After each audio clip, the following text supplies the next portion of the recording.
Sathyajothi films பிரம்மாண்ட தயாரிப்பில் தனுஷ் நடிக்கும் கேப்டன் மில்லர் வெற்றி நடை போடுகிறது உலகமெங்கும். பொங்கலோ பொங்கல், தி சென்னை சில்க்ஸின் happy Pongal. Let the celebrations begin.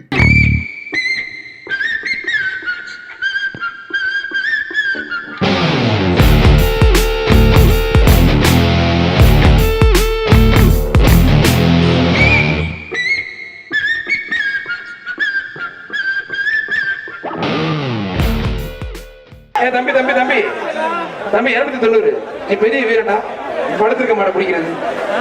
டேய் தம்பி, நீ பெரிய வீரன் தான். டே படுத்துட்டு இருக்க மாட்ட புடிச்சிட்டு இருக்க, முடிஞ்சா புடிச்சு பாரு, குடல் பத்திரம்டா.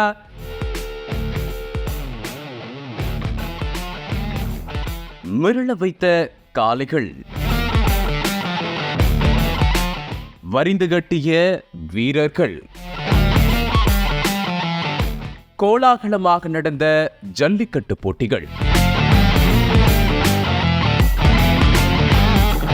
பொங்கல் பண்டிகையை முன்னிட்டு தமிழ்நாட்டின் பல்வேறு இடங்களில் நடைபெறும் ஜல்லிக்கட்டு போட்டிகள் விறுவிறுப்பாக நடைபெற்று வருகிறது. இதில் உலக புகழ்பெற்ற அவனியாபுரம் ஜல்லிக்கட்டு போட்டி கடந்த 15ஆம் தேதியன்று நடைபெற்றது. இதனால் மதுரையே விழாக்காலம் பூண்டிருக்கிறது. இந்த போட்டியை காலை 7 மணியளவில் மதுரை மாவட்ட ஆட்சியர் சங்கீதா, வணிக வரித்துறை அமைச்சர் மூர்த்தி ஆகியோர் கொடியசைத்து தொடங்கி வைத்தனர். சீறி பாய்ந்து வரும் காளைகளை அடக்கி ஆளும் காளையர்கள் பாதுகாப்பு உறுதிமொழி ஏற்றுக்கொண்டு போட்டிகளில் பங்கேற்றனர். இந்த போட்டியில் ஆன்லைன் மூலமாக தேர்வு செய்யப்பட்ட 600 மாடுபிடி வீரர்கள் கலந்து கொண்டனர். மேலும் 10 சுற்றுகள் கொண்ட ஜல்லிக்கட்டில் 817 காளைகளும் அவிழ்த்து விடப்பட்டது. சிறந்த காளை மற்றும் மாடுபிடி வீரர் ஆகியோருக்கு தலா 1 கார் என 2 கார்கள் பரிசாக வழங்கப்பட இருக்கிறது. இந்த கார்கள் முதலமைச்சர் மு.க. ஸ்டாலின் மற்றும் உதயநிதி ஸ்டாலின் ஆகியோர் சார்பில் வழங்கப்பட இருக்கிறது. இதில் 9 சுற்றுகளிலிருந்து குறைந்தது 5 காளைகளை அடக்கிய சிறந்த மாடுபிடி வீரர்கள் தேர்வு செய்யப்பட்டு அவர்கள் இறுதி சுற்றில் கலந்து கொண்டனர். அது மட்டுமின்றி விதவிதமான பெயர்களில் அவிழ்க்கப்பட்ட காளைகள் வீரர்களுக்கு சவால் விடுக்கும் வகையில் களத்தில் நின்று வெற்றி பரிசுகளை அள்ளி சென்றது.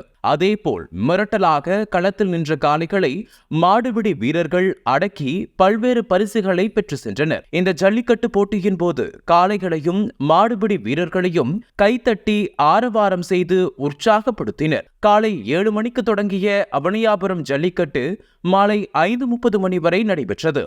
இந்த ஜல்லிக்கட்டு போட்டியில் ஜல்லிக்கட்டில் தலைமை காவலர், சார்பு ஆய்வாளர் உட்பட 48 பேர் காயமடைந்துள்ளனர். 48 பேரில் 9 பேர் மேல் சிகிச்சைக்காக அரசு மருத்துவமனையில் அனுமதிக்கப்பட்டுள்ளனர். மாடுபிடி வீரர்கள் 19 பேர், காளை உரிமையாளர்கள் 25 பேர், பார்வையாளர்கள் 2 பேர், காவலர்கள் 2 பேர் என மொத்தம் 48 பேர் அவனியாபுரம் ஜல்லிக்கட்டில் காயமடைந்துள்ளனர்.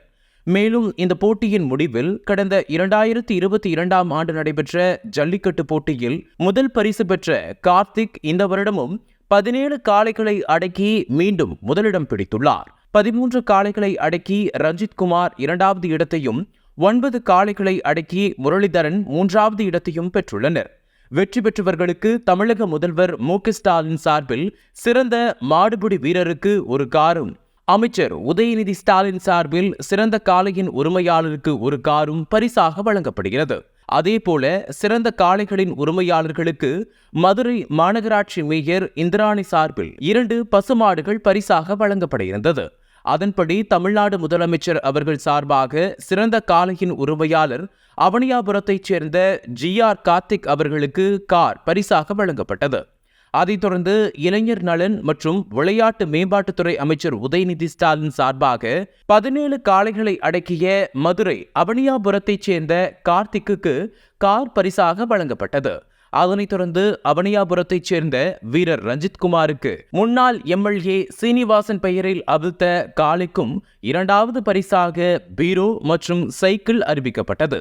அதே வேளையில் 2ஆம் 3ஆம் பரிசுகளை அறிவிப்பதில் சிறிது காலதாமதம் ஆனதால் மாடுபிடி வீரர்களுக்கும் மாடு வளர்ப்பவர்களுக்கும் கடுமையாக எதிர்ப்பு தெரிவித்ததால் அங்கு சலசலப்பு ஏற்பட்டது. அதன் பிறகு அவர்கள் அனைவரையும் சமாதானம் செய்து பரிசுகளை அறிவித்தனர். இதையடுத்து வணிக வரி மற்றும் பதிவுத்துறை அமைச்சர் பி. மூர்த்தி, தகவல் தொழில்நுட்பத்துறை அமைச்சர் பி.டி.ஆர். தியாகராஜன் ஆகியோர் இந்த பரிசுகளை வழங்கினார்கள். அப்போது மதுரை மாவட்ட ஆட்சித்தலைவர், மதுரை மாநகராட்சி மேயர், மதுரை மாநகராட்சி ஆணையர், மதுரை தெற்கு சட்டமன்ற உறுப்பினர் உள்ளிட்ட பலர் உடனிருந்தனர். தற்போது உலக புகழ்பெற்ற அவனியாபுரம் ஜல்லிக்கட்டு போட்டிகள் மதுரையில் கோலாகலமாக நடந்து முடிந்தது. அனல் பறக்கும் செய்திகளை அப்டேட் செய்து கொள்ள நக்கீரன் களத்தை இப்பவே சப்ஸ்கிரைப் பண்ணுங்க.